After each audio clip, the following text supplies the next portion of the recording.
नमस्कार प्यारे विद्यार्थियों, मैं सोहन एक बार फिर से आपका नित्यम क्लासेस पे स्वागत करता हूं।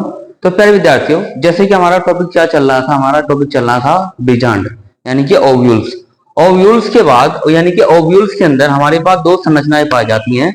एक तो होता है हमारा भ्रूणकोश और एक होता है क्या, भ्रूणकोश। तो आज हम इन दोनों के बारे में पढ़ेंगे, यानी कि भ्रूणकोश और भ्रूणकोश में अंतर क्या होता है। नंबर एक अंतर के बारे में बात करें, जो हमारी भ्रूणकोश होता है ये एक अगुणित संरचना होती है। अगुणित मतलब ये हैप्लॉइड होती है।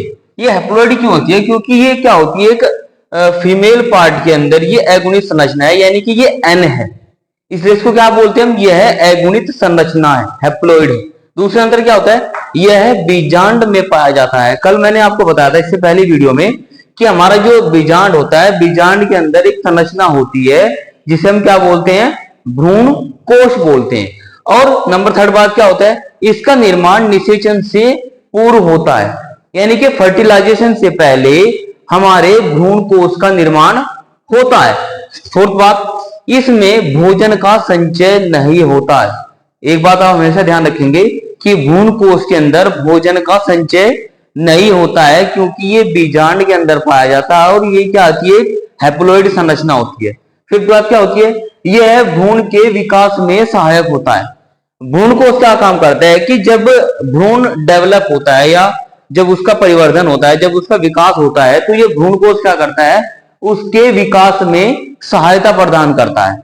सिक्स बात, इसमें क्या होता है, एंटीपोडल सेल तथा सिनर्जिस सेल तथा पोलर न्यूक्लियाई भी इसमें प्रेजेंट होते हैं। अब हम डायग्राम के थ्रू देखेंगे कि इसके अंदर क्या क्या प्रेजेंट होती है। अगर हम डायग्राम बनाए कि भाई देखिए, मैंने आपको बताया कि ये एक ओव्यूल्स के अंदर एक गोल संरचना होती है। क्या होती है, ये गोल संरचना होती है। इसके अंदर क्या क्या संरचनाएं पाई जाती हैं, ऊपर की साइड, यानी कि ऊपर के, यानी कि जो हमारे ओव्यूल्स का जो बेस होता है, अगर उसके ऊपर की तरफ बात करें, ऊपर 3 सेल्स पाई जाती हैं। भ्रूणकोश के अंदर ऊपर 3 सेल्स पाई जाती हैं और इन सेल्स को क्या बोलते हैं, एंटीपोडल सेल या प्रतिमुख कोशिकाएं इनको बोलते हैं। और ये हमेशा चलाजा एंड की तरफ क्या ये पाई जाती है। अब 3 सेल इसके माइक्रोपाइल एंड की तरफ पाई जाती है। इनमें से 2 सेल क्या होती है, सहायक कोशिकाएं होती हैं। एक क्या होता है, इनमें एग सेल होता है और बीच में क्या होता है, ध्रुवीय केंद्रक इसमें पाए जाते हैं। और कुछ मात्रा में रिक्तिकाएं भी भ्रूणकोश के अंदर पाई जाती हैं। ठीक है बात, अभी भ्रूणकोश के बारे में बात करेंगे। देखिए, ये जो हमारा भ्रूणकोश है, इसमें मैंने आपको बताया एक ध्रुवीय केंद्रक या पोलर न्यूक्लियाई या सेकेंडरी न्यूक्लियाई जिसको बोलते हैं हम, और एक क्या होता है, एग सेल होता है।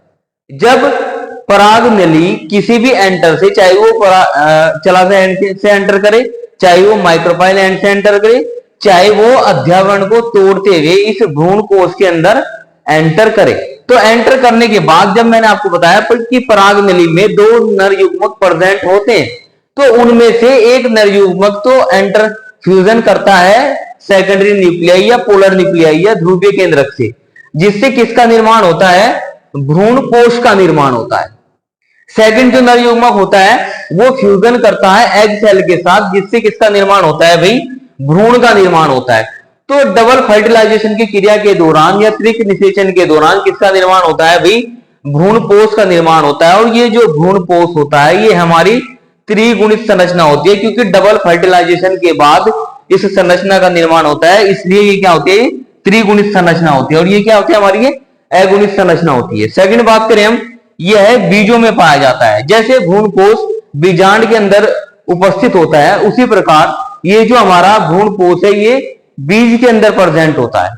थर्ड बात, इसका निर्माण निषेचन के बाद होता है। मैंने आपको बताया कि जब पराग नली में जो 2 नर युग्मक होते हैं, वो एक तो फ्यूजन करते हैं एग सेल के और एक करता है ध्रुवीय केंद्रक के साथ। उसके बाद जब निषेचन होता है, डबल फर्टिलाइजेशन होता है, तो इस भ्रूणकोश का क्या होता है, निर्माण होता है। फोर्थ बात, इसमें भोजन का संचय होता है, यानी कि भ्रूण को जो पोषण प्रदान करता है ये भ्रूणकोश ही करता है। क्यों? क्योंकि इसी भ्रूणकोश में भोजन का संचय होता है। लास्ट बात, यह भ्रूण को पोषण प्रदान करता है। जब एक्चुअली जब इसमें भोजन का संचय रहता है तो यही क्या करता है, हमारे भ्रूण का निर्माण करता है। लास्ट बात, मैंने आपको बताया कि जिसमें 6 बात होती है कि इसमें भ्रूणकोश के अंदर न तो एंटीपोडल सेल पाई जाती है, इसको क्या बोलते हैं हम, प्रतिमुख कोशिकाएं नहीं पाई जाती, न ही इसमें सहायक कोशिकाएं पाई जाती है, न ही इसमें एग सेल पाई जाती है और न ही इसमें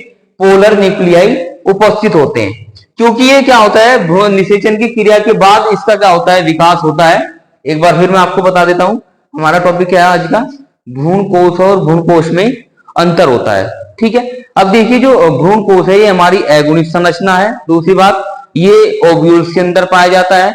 इसमें एंटीपोडल, एग सेल, रिक्तिकाएं और सिनर्जिक सेल भी पाई जाती हैं और ये एगुनिक संरचना है। तीसरी बात, ये भ्रूण के विकास में सहायक होता है और इसमें भोजन का कोई संचय नहीं होता है। डायग्राम यहाँ पे बना हुआ है, जस्ट लाइक दैट डायग्राम इसका ऐसा बनेगा। अब हम बात करते हैं भ्रूण कोश की। यह एक त्रिगुणित संरचना है क्योंकि ये फर्टिलाइजेशन की क्रिया के बाद, डबल फर्टिलाइजेशन की क्रिया के दौरान किसका निर्माण होता है भाई, भ्रूण कोश का निर्माण होता है। ये एक त्रिगुणित संरचना है, ये बीजों के अंदर पाया जाता है। थर्ड बात, इसका निर्माण निषेचन के बाद होता है। जैसे मैंने अभी आपको बताया कि फर्टिलाइजेशन के बाद किसका निर्माण होता है, हमारे भ्रूण कोश का निर्माण होता है। फोर्थ बात, इसमें भोजन का संचय होता है। इसमें जो हमारा भ्रूण होता है उसको जब उसके पोषण प्रदान करने वाले जो न्यूट्रिएंट्स हैं, जो मिनरल्स हैं, वो कहां से प्राप्त होते हैं, इस भ्रूण कोश से निर्माण होता है। इसका भ्रूण कोश नाम इसलिए रखा गया है क्योंकि यह भ्रूण को पोषण प्रदान करता है। ठीक है, नंबर 5 बात, यह भ्रूण को पोषण प्रदान करता है। एंड 6 बात क्या होगी, इसमें न तो एंटीपोडल सेल पाई जाती है, न ही इसमें सिनर्जिक सेल पाई जाती है और न ही इसमें पोलर न्यूक्लियाई उपस्थित होते हैं क्योंकि इसका निर्माण डबल फर्टिलाइजेशन की क्रिया के दौरान होता है। तो उम्मीद करता हूं ये आज का हमारा छोटा सा टॉपिक आपको समझ आया होगा, आपने एंजॉय किया होगा।